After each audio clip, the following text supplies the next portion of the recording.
20 মে 1977 সালে গণভোট হয়। গণভোটের প্রশ্ন কি? প্রশ্নটা হলো রাষ্ট্রপতি major general Ziaur Rahman BU এবং তাহার অনুসৃত নীতি ও কর্মপন্থার প্রতি আপনার আস্থা আছে কি? হ্যাঁ অথবা না বলুন। 88% লোক হ্যাঁ বলেছে। কয়টা নীতি? কইছে নীতি? এখন তো 4 প্রশ্নে 3 ঘন্টা লাগে, তখন নীতি পড়তে কত সময় লাগতো? একজন রাষ্ট্রপতি নীতি পর্যায়ে কারবারটা দেখেন। একজন রাষ্ট্রপতির নীতি কতগুলা? কি নীতি? কোন নীতি? কেউ জানে না তো। কেউ বলে 19 দফা, কেউ বলে নীতি, এর বাইরেও আরো অনেক কিছু আছে। আর এখন আমার সালাউদ্দিন ভাইয়ের 4টে মাত্র প্রশ্ন। ছাত্র অবস্থায় মনে হয় ভালো ছাত্র ছিল না।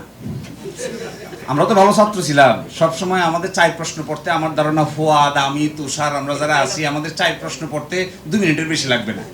কিন্তু আমার ভাইয়ের 4 প্রশ্ন পড়তে 3 ঘন্টা সময় লেগেছে। আমার মনে হয় আবার লেখাপড়া শুরু করা দরকার। এই নাই তখন কি ছিল সংবিধানে? গণভোট ছিল? আরে এরা এসে আমাদেরকে সবক দিচ্ছে সংবিধানে নাই, তো তখন কি ছিল? জিয়াউর রহমান সাহেব যখন গণভোটের আয়োজন করে তখন সংবিধানে গণভোট ছিল নাকি? সংবিধানে গণভোট এসেছে 1978 সালে।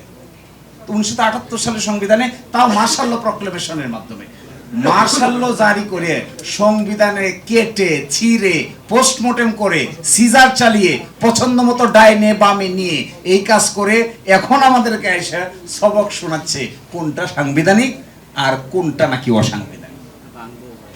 এদের মুখে তো এগুলো মানায় না। এরা কেন এগুলো বলবে? এদের জন্ম প্রক্রিয়া কি দেখেন। নির্বাচন হচ্ছে কবে?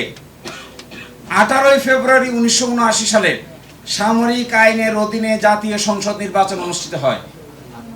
আশ্চর্য, ডেমোক্রেটিক নির্বাচনই তো না এটা।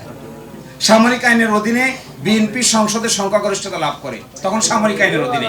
6 এপ্রিল 1979 সালে সন্ধ্যা 8টা থেকে সামরিক আইন প্রত্যাহার করে। 7 এপ্রিল 1979 সালে গেজেট প্রকাশের মাধ্যমে সামরিক আইন প্রত্যাহার কার্যকর হয়। তো ওনারা এসে আমাদেরকে এখন সংবিধান শিখাচ্ছে।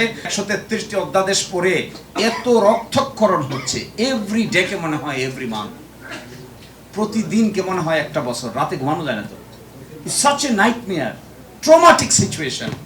জাতীয় মানবাধিকার কমিশনের আইনকে রিপিল করে দিচ্ছে, গুম প্রতিরোধ প্রতিকার অধ্যাদেশকে রিপিল করে দিচ্ছে, সুপ্রিম কোর্টের বিচারক নিয়োগ অধ্যাদেশকে রিপিল করে দিচ্ছে, সুপ্রিম কোর্ট থেকে পৃথক বিচার বিভাগীয় সচিবালয়ের সামনে সরকার ইচ্ছা পোষণ করিলে শব্দযোগ করে দিচ্ছে, ব্যাংক রেজলিউশন অর্ডিন্যান্স বাদ করে দিচ্ছে। ট্রমাটিক। দুর্নীতি দমন কমিশনের সংশোধনী অধ্যাদেশ 2025, যার মাধ্যমে সার্চ কমিটি করে দুর্নীতি দমন কমিশনের মহাপরিচালক নিয়োগ দিতে হবে, এই মর্মে যে বিধানটা বাদ করে দিচ্ছে। আশ্চর্য। তাইলে আপনি পুরাটাকে একসাথে দাঁড় করান, এগুলো সবগুলো বাদ দিলে কি হয়? কারণ মানবাধিকার কমিশনের চেয়ারম্যানকে পাওয়ার দেওয়া হচ্ছে। সেই কি পাওয়ার? তারা মোটো স্বতঃস্ফূর্তভাবে তদন্ত করতে পারবে, গুমের তদন্ত করতে পারবে। কারণ দিছে ডান দিকে, আমি হাসলাম পরে পরে।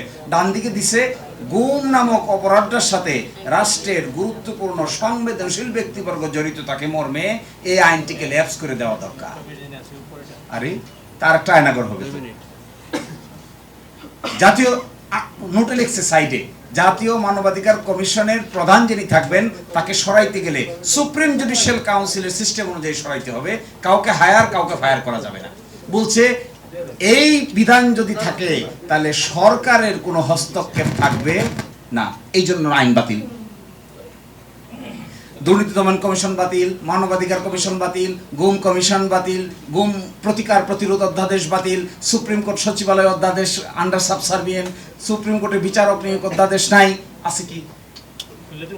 তাহলে সমস্যাটা তো হলো শুধুমাত্র সংবিধানের ভিতরে আছে কি নাই, সমস্যা তো এই জায়গায় না।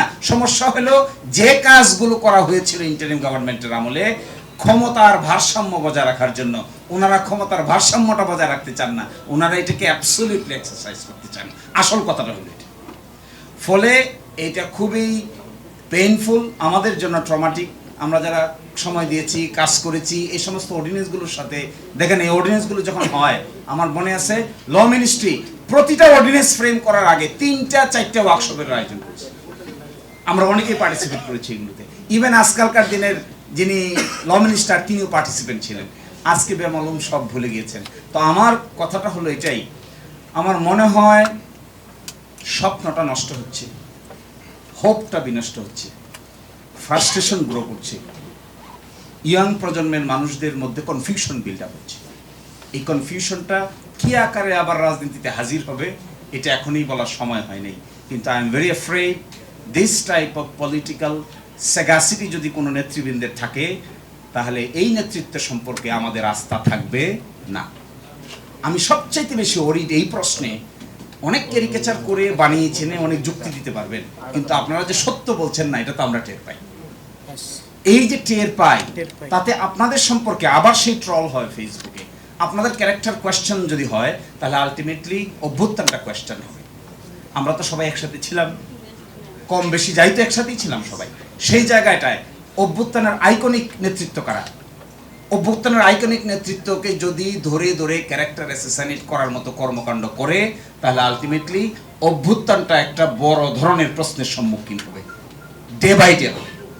এখন অভ্যুত্থানের ছাত্র নেতৃবৃন্দ যারা ছিলেন, তারা যদি কোনো কারণে ক্যারেক্টার অ্যাসাসিনেট করা হয়, লাভ কার?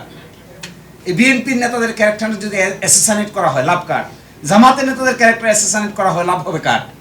অন্যান্য যারা ভূমিকা রেখেছেন তাদের ক্যারেক্টার অ্যাসাসিনেট করলে লাভ হবে কার? ফলে আমার মনে হয় রেস্ট্রেইন করা উচিত, নিজের চেহারার দিকে তাকিয়ে নিজের ব্যক্তিত্বকে সংরক্ষণ করা দরকার।